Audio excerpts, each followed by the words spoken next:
So আমি আজি তোমালোকৰ ক্লাস 9 ম্যাথছৰ চেপ্টাৰ নম্বৰ 1 অৰ 4-5টা মান ইম্পৰ্টেন্ট কোৱেশ্চন ডিসকাস কৰিম ঠিক আছে ওকে সো আজি ফাৰ্স্ট কোৱেশ্চনটো হৈছে যে which of the following is equal to x মানে অপচন A B C আৰু D ৰ ভিতৰত কোনটো তোমাৰ x ৰ লগত ইকুৱেল বুলি কৈছে তাৰ কাৰণে আমি সলভ কৰি চাব লাগিব তুমি যদি অপচন নম্বৰ 1 টো সলভ কৰা কি আছে 8 x to the power 12 by 7 minus x to the power 5 by 7 okay এটো যদি আমি সলভ কৰো তুমি ইহত দুইটাৰ পৰা x to the power 5 by 7 এটা কমন লব পাৰা ঠিক আছে x to the power 5 by 7 এটা যদি কমন ললা তেতিয়া তুমি ইয়াত কি বাকি থাকিব x to the power 7 by 7 ঠিক আছে okay মাইনাস দিলা x to the power 5 by 7 কি বাকি থাকিব 1 থাকিবগে ওকে ঠিক আছে এটা আমি x to the power 5 by 7 টো লিখি ললো ইয়াত তোমাৰ 7 এ যদি ক্যান্সেল আউট হৈ যায় ব্ৰ্যাকেটৰ কি থাকি যাব তোমাৰ x থাকিব ঠিক আছে আৰু ইফালে -1 গতিকে এই এক্সপ্ৰেছনটো তোমাৰ x ৰ লগত ইকুৱেল নহয় ঠিক আছে তেনেকৈ অপচন নম্বৰ B টো তুমি যদি চাব খোজা অপচন নম্বৰ B ত আছে যে 12 এনেকে x to the power 4 তারপর কি আছে তোমার 1 by 3 আছে এটো যদি তুমি সলভ কৰিব সোয়া তেতিয়া কি কৰিবা আমি এই ৰুট চিহ্নডাল যদি আমি অটৰাই দিও তেতিয়া কি হ'ব x to the power 4 তাৰ ওপৰত পাৱাৰ আছে 1 by 3 ৰুট চিহ্নডাল অটৰাই দিয়াৰ কাৰণে কি হৈ গল পাৱাৰ তোমাৰ 1 by 12 হৈ গল ঠিক আছে ওকে এতিয়া আমি জানো যে তোমাৰ যদি পাৱাৰৰ ওপৰত পাৱাৰ থাকে তেতিয়া কি হৈ যায় গুটে পাৱাৰ গেটা তোমাৰ মাল্টিপ্লাই হৈ যায় মিন্স x হ'ব 4 দিবা into next power to 1 by 3 তাৰ পিছৰ পাৱাৰ to 1 by 12 ঠিক আছে 4 এ 12 হক 3 বাৰ যাব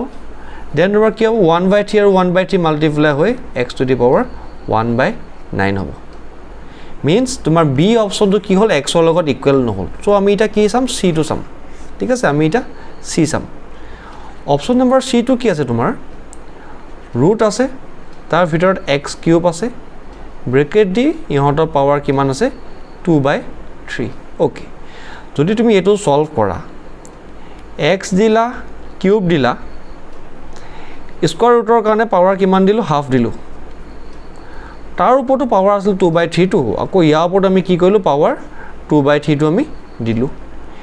এটা তোমাৰ কি হ'ব গুটে কেটা পাৱাৰ মাল্টিপ্লাই হ'ব তো ইয়াৰ আগৰটো নিচিনাকি সো কি হ'ব তোমাৰ x to the power 3 into half into 2 by 3 2 এ 2 কাটা গল 3 এ 3 কাটা গল বাকি দিব কিমান x to the power 1 মানে x সো কারেক্ট অপশনটো হৈছে তোমাৰ কি অপশন নম্বৰ C ঠিক আছে ওকে তাৰপিছত নেক্সট কোৱেশ্চনটো চোৱা তুমি নেক্সট কোৱেশ্চনটো আমাক কৈছে যে the value of 256 power 0.16 into 256 power 0.09 is মানে এই গুটে এক্সপ্ৰেছনটো পাৱাৰ কিমান আমাক খুদিছে ঠিক আছে এটা আমি চাও তে এক্সপ্ৰেছনটো ভ্যালু কিমান হ'ব একচুয়ালি তোমাৰ এক্সপ্ৰেছনটোৰ ভ্যালু কিমান হ'ব সোয়া সলিউশন লিখিবা ওকে ফাৰ্স্ট আমি যেটো এক্সপ্ৰেছন কেটো আমি লিখিলম 256 তাৰ পাৱাৰ কিমান আছিল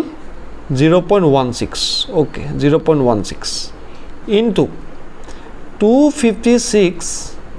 0.09 ঠিক আছে যদি এতিয়া আমি এই পাৱাৰত থকা ডেসিমেল কেটা যদি আমি ফ্ৰেকশনত লিখিব যাও আমি কি লিখিম 256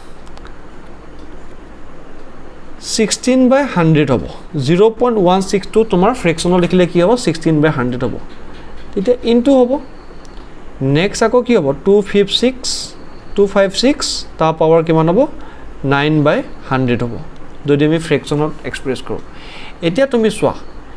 256 আৰু 256 বেস গেটা সেম আছে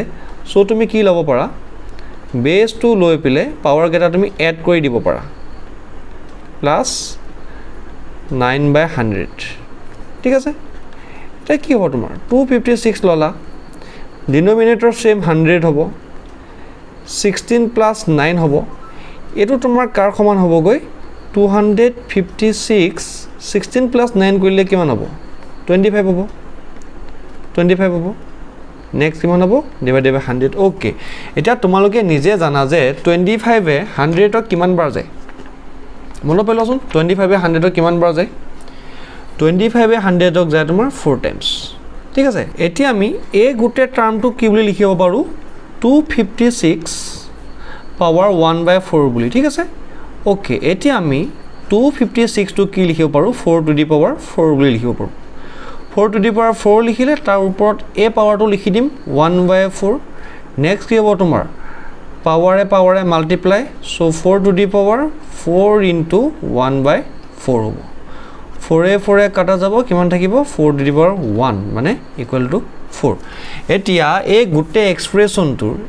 এক্সপ্ৰেছনটোৰ ভ্যালু কাৰ সমান ইকুৱেল হ'ব অপচন নম্বৰ A 4 লগত ইকুৱেল হ'ব ঠিক আছে ওকে